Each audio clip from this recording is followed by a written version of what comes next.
Texas with a disappointing 27-10 performance versus UTEP, and we are going to grade that performance, offense, defense, and special teams. Let's jump right into it. You can break it down by position if you want to, Gerald. What are your grades for this Texas offense after that football game? So if we go by position group, I think the quarterback gets a remedial grade. Like, I think we need to retake the class. The quarterback struggled, right? Texas clearly leaned into a second half offensive game plan to hide whatever the heck is going on with Arch Manning. I think the running backs is inconclusive, but I would probably give them like a B minus C plus situation. They weren't bad, but they weren't good, right? And part of it is, you don't have Quintravian Wisner, who's your running back one. You lose CJ Baxter on his first carry of the game. So ultimately, like, it's hard to judge that. Wide receivers, probably D, maybe. I don't know. I don't know if I'm too pessimistic about that group, but I just didn't see much that I liked from them. Parker Livingston only targeted twice, kind of disappeared. Some of that's on Arch Manning, but when you look at the wide receiver group, I didn't love it. Ryan Niblett finally got going, they got Ryan Niblett going. Ryan Wingo got going as well late. So, but yeah, I think a D. Offensive line, maybe a C. They had some trouble pushing UTEP back in the running game, but I think they held up relatively well in the passing game. So overall, the offensive unit, I would probably give them like a C plus, based upon that aggregate. Don't check my math, but that's where I'm going. Yeah, if I'm talking quarterback, I got to give it an F. That was abysmal. That was just so bad. So quarterback, Arch Manning, F. Can't hit the easy lollipops. I thought running the football actually looked pretty good, so maybe that brings me from an F minus to a straight F, but passing the football is the most important thing for a quarterback. He could not do it. Running the football, we were a little bit light on backs this game. CJ Baxter left. No Trey Wisner, so I'm gonna give them a little bit of some leeway here. Still not the most efficient running day. I'll give them a B minus, maybe favoring a B there. Receivers, I don't know whether to blame them or to blame Arch. I feel like they kind of coincide a little bit. I'll give them C plus to a C, and then offensive line. Look, you're not pushing around UTEP in the goal or in the red zone. That's embarrassing. So I'm gonna give them a D for that. Yeah, so I'm going to be kind to Arch Manning, give him an F plus. Give him that little plus there to feel a little bit nice to him. But yeah, I mean, he was abysmal. Didn't hit the layups again. The mechanics, I actually think, were worse than the San Jose State game. Like, that's what it was. Like, we went from Ohio State where it was bad. San Jose State, I thought, oh, it's an improvement. It's okay. And then it was just terrible again today. So I'm going to give him an F plus. I'm going to grade the running backs on a curve because you do have the two best ones out. And I mean, James Simon getting his first real carries. I don't really expect much from Jarrett Gibson because he's your fourth back. I thought Christian Clark was the best running back out of the three, so I'm going to give him a C plus. Offensive line, and I just saw this. DJ Campbell has had 3 straight games with a holding penalty. He is the most tenured offensive lineman on this team. Again, guys, I'm going to throw this out there. He is the highest graded interior offensive lineman coming out of recruiting of the past 5 years.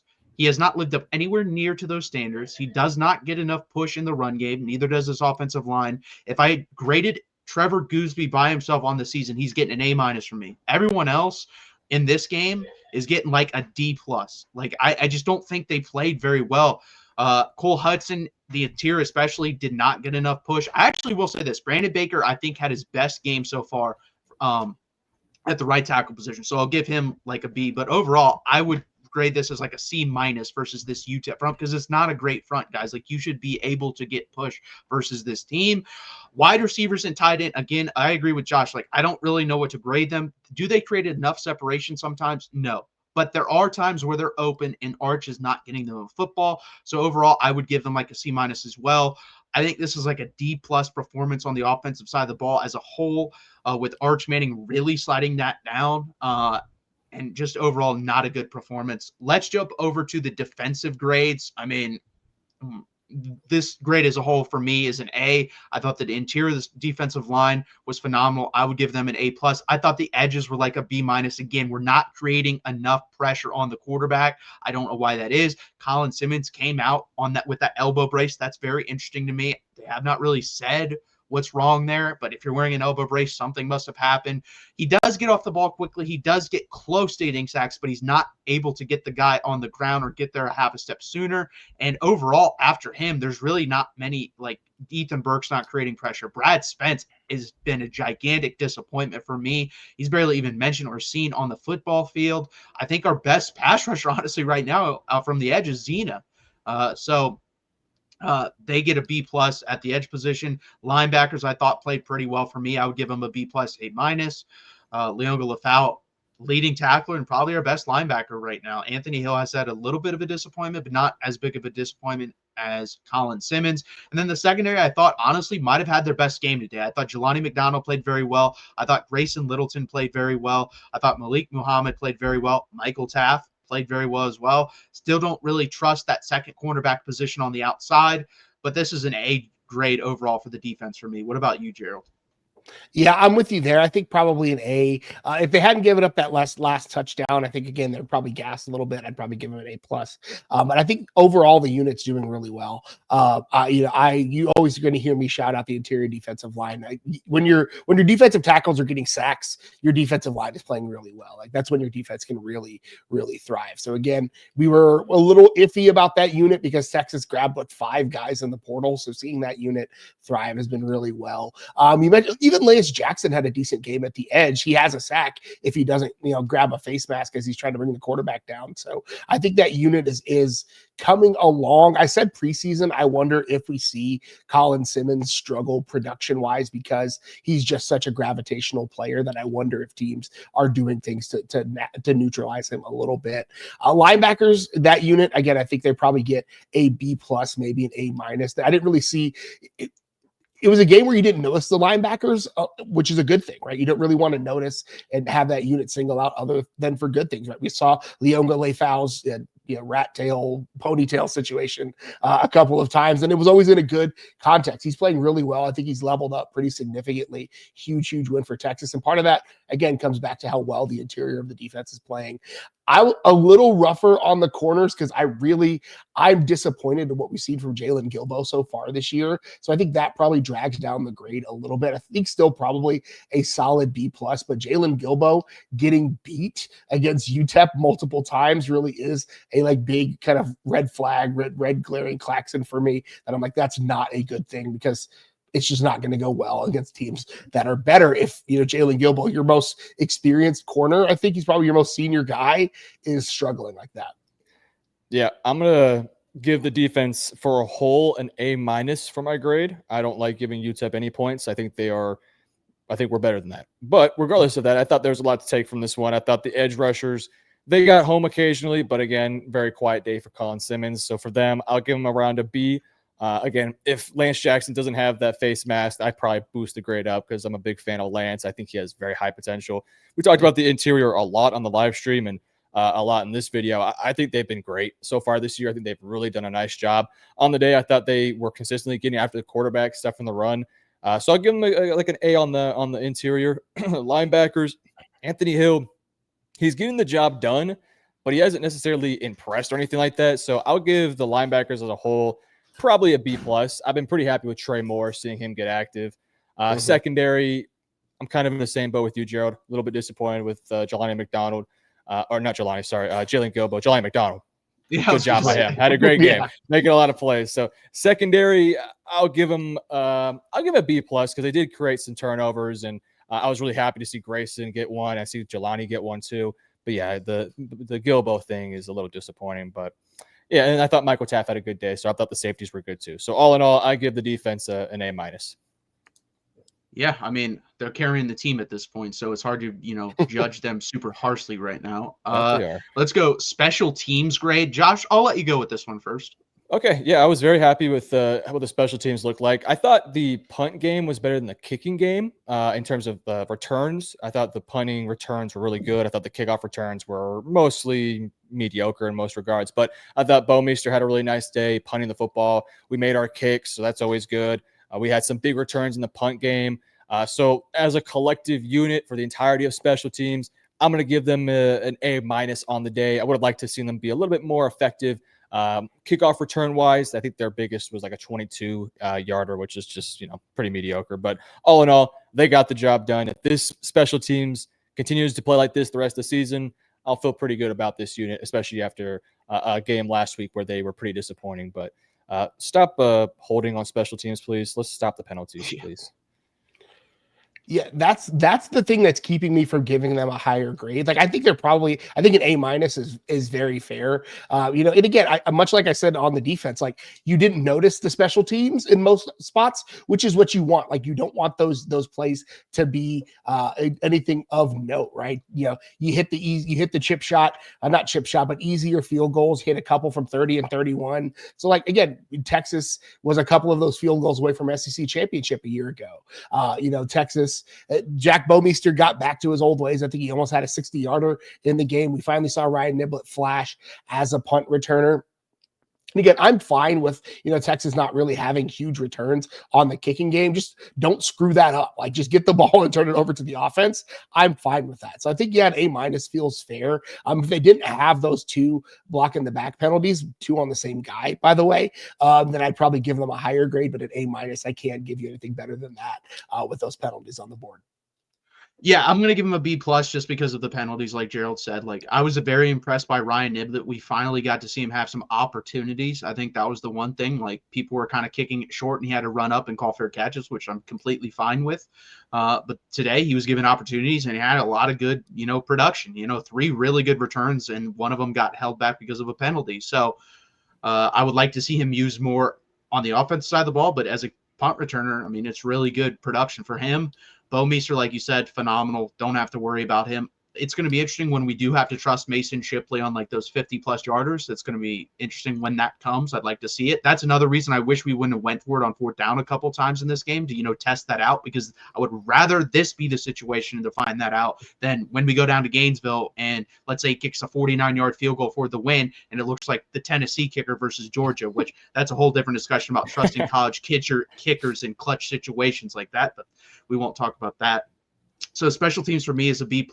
Now, the last one, coaching grades. And this is interesting how you look at it. I'm going to start here. I think Steve Sarkisian gets a C- for me. I'm not going to go super harshly because there are some things he drew up for Arch Manning that were not hit. But the red zone, again, why do we continue to do the same things in the red zone, which is bring in heavy personnel, bring in these goal line packages, bring in I formation, and try to pound the football? It has not worked. We've never seen it work under Steve Sarkisian, minus when you had Bijan Robinson. So I do not understand that. That is something you have to change. You also have to get Arch Manning going in the run game more. He clearly likes to run the football. Again, it helps out your personnel. You just have one more extra guy that the defense has to pay attention to, and he's a really good athlete. And it also gets him in the rhythm. And that's the thing we don't do. We do not do enough design quarterback runs. So I'm going to give Sark a C-. It could be worse. Like if Arch Manning was hitting passes today and the offense still looked bad, I would have tanked this grade for Steve Sarkisian. But there were some layups, again, that Arch Manning did not hit. So I'll give him a C-. Pete Kwiatkowski, A. I'm trying to remember the last game where I wouldn't have given the guy an A on defense. It's always a really good, solid game plan. There's really only been one questionable call the last 2 years for me, and it was versus Ohio State in the Cotton Bowl. So again, an A from him. Jeff Banks, I'm going to give him a B+. Got to clean up the penalties, but that is it. That is literally the only thing here for me holding me back from giving him an A. Clean up the penalties, those blocking the backs. It's easy, guys. You run by a guy like this. And guess what? If you get pushed down, he still can't go and make the tackle. It's not that hard. You don't need to shove him in the back.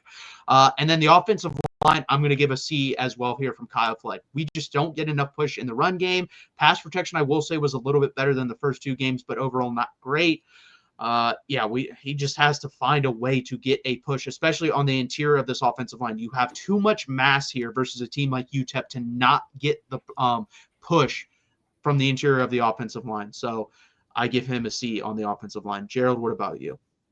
Yeah, you were nicer to Sark than I want to be. I think I would, and not just for game plan stuff, but I think Sark overall, Sark is a quarterback guy. He's a quarterback coach. He was a quarterback himself, and the quarterback is the issue. So in my mind, like if I gave Arch such a harsh grade, I think I need to give that to Steve Sarkisian as well, on top of the play calling issues that we're seeing from Texas in the red zone as well. If Arch doesn't kind of go ham on a couple of those runs, then I think things look a lot different for Texas in this game. So I think Sark, I'd probably give him a D in this. I don't think he pays passing muster at this point. Pete Kwiatkowski, nothing else to say. Dude gets an A. I think Sark needs to give him probably 20% of his salary over the last couple of years, because a lot of Sark's success has been Pete Kwiatkowski's success. Special teams, I think B-ish, B+. Again, when you have the same guy committing multiple penalties on punt returns, that's a coaching issue. So I think some of that has to land at Jeff Banks' feet. But he did get Niblett cleaned up from a week ago, because I think Niblett was a mess returning punts last week. So that's something, pardon me, to be said there. Kyle Flood, probably a C-ish. Some DJ Campbell not developing is probably on DJ Campbell at this point, but the rest of the line still should be better, especially the interior, like you said. Yeah, Steve Sarkisian. I'll give him a C. I thought there was some layups that had Arch hit. The game looks a little bit more dominant. Arch just couldn't hit nothing. So I don't know how much I can really put on Sarkisian for a quarterback that cannot throw a screen pass or anything underneath at this stage. So I can't really put too much on him. Somebody I can put blame on, though, is AJ Milwee, our co-offensive coordinator, quarterback coach. We got to get this guy to figure something out here with Arch. In terms of Jeff Banks, the special teams, that special teams is really good. I'll give him a B+. Again, the penalty is the major issue. You got to get those fixed up.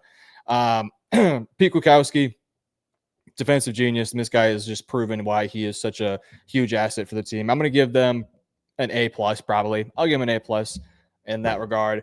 And then, who am I missing? Kyle Flood? Yeah, Kyle Flood. Yeah, Kyle Flood. The DJ Campbell thing is, I don't know whether to blame him or to blame DJ on that one. I'll give him a C+. You can't push UTEP in the red zone. That's a huge red flag, in my opinion.